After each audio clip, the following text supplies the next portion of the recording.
What's up, David? I'm not Jed Chambers from Big O Belt Media. Very excited to talk to you today. All things season three from your character Jade. How you doing today, brother? I'm doing so good. It's such a pleasure to be here with you. Big Gold Absolutely. Media. What a great name. Thank you. I appreciate that. I appreciate that. Um, I have questions, but I need to go to the fans first because this interview is not going to do well if I don't ask a particular question. You already probably should know where I'm going at with this. I have never seen a campaign for two characters to be a thing on this show to the degree of like Rick and Michonne from The Walking Dead, and everybody wants some Tabitha and Jade. Really? Really? Okay, I don't This, know anything about this, and I'm not being facetious. I literally spend no time on social media. I do one post on Instagram every year. That's my limit. I know my limit. That's remarkable to me. Me and Tabitha, yeah. Jade and Tabitha, I should say. This is a thing that has been like one of the most like even when I started to like dive into it, I was like, you know what, actually I can sign up for something like this. So I'm curious for you, one, just working with your colleague Catalina, who's a fantastic actor. Talk about this sharing moments with her, and then ultimately, do you think there is something intriguing with Tabitha and Jade? I remember we were shooting a scene last year. We were shooting a scene. It's the scene, you'll remember this from season two. It's Jade's in the bar and he's trying to fix the still, and she comes in and she sits down and they have a conversation. I remember sitting and the camera was on her, and just I got to, it gives me just like a moment to relax, right? Because I'm not on film. I get to just watch her and enjoy watching her process. And I was so like mesmerized by her talent Yeah. that it like threw me out of the scene, and like I forgot where I was. I was out of space. I was out of time. I was like, holy cow.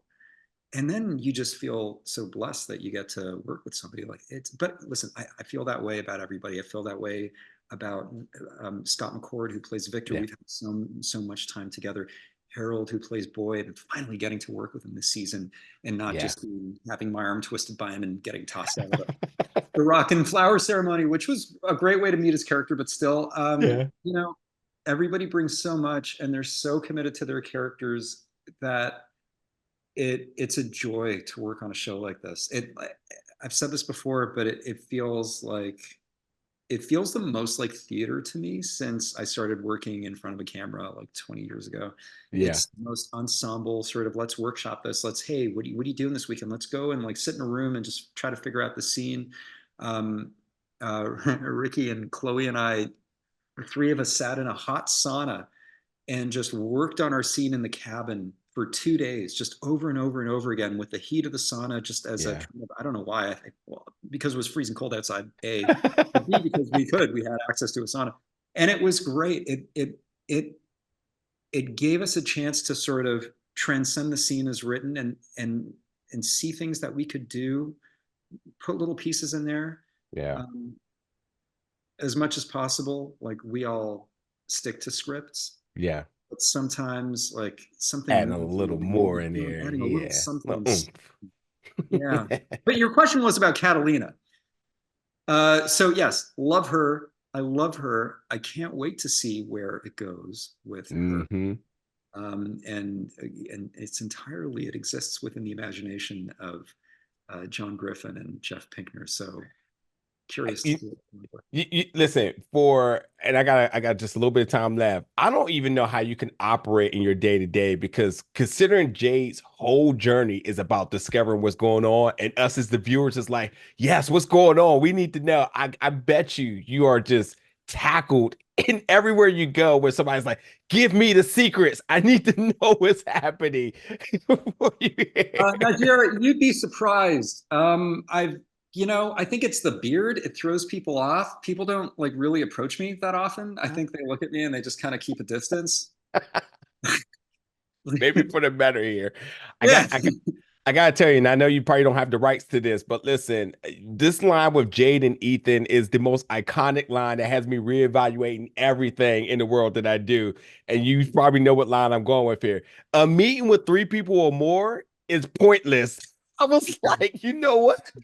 I can get with I that. love that. It's like, he says, you'll realize this when you're older. When you've Yes. been sucked into enough bullshit meetings, you'll realize that a meeting with three people or more is Print the entirely fine. shirts, my brother. Print the shirts. Last question for you, really quickly here is this.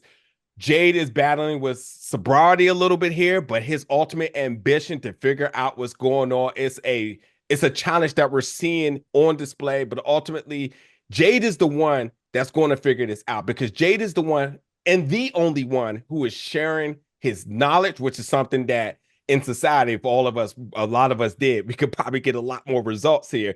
Everybody else is kind of holding their secrets to the close to the chest and their discoveries. Jade is just one very ambitious, trying to figure it out and sharing. How would you describe Jay's journey for the rest of this season?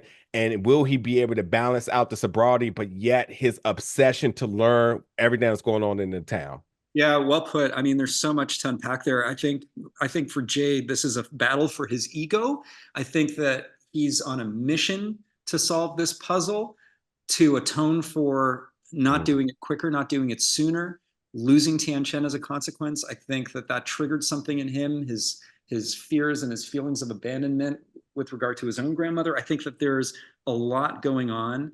I think that we will see very soon, very shortly, how uh, how his sobriety kind of affects his flow and his decision making, and it'll be interesting to watch how he's called out on that.